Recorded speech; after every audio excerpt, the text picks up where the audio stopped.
বিধানসভা নির্বাচনের আগে মালদহে প্রচুর অস্ত্র উদ্ধার 10টি পাইপ গান, 5টি 7mm এবং 25 রাউন্ড কার্তুজ, গ্রেফতার 2।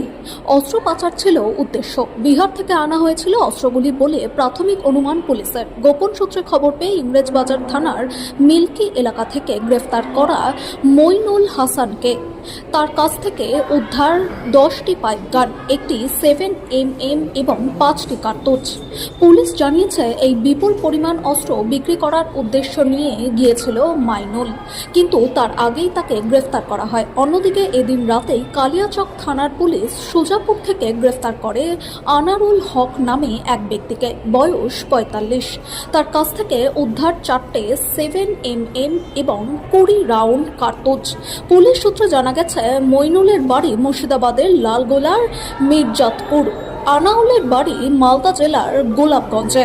বিহার থেকে এই সব অস্ত্র এসেছে বলে জানালেন police super Abhijit Banerjee. As per source information as well as on the basis of the statement of the arrested accused, আমরা প্রায় 5টা 7mm এবং 10টা কান্টিমেট পাইপ গান রিকভারি করি দুটো জায়গা থেকে, একটা কালিয়াচকে সুজাপুর থেকে অ্যাজ ওয়েল অ্যাজ ইংলিশ বাজারের মিল্কি থেকে।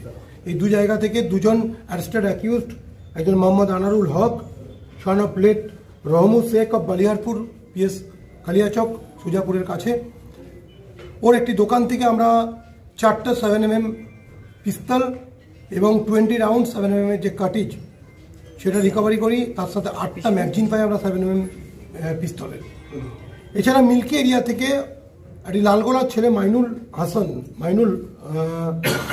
Mainul Hasan yes son of Saidur Rahman, এর বাড়ি হচ্ছে মির্জাতপুর পিএস লালগোলা।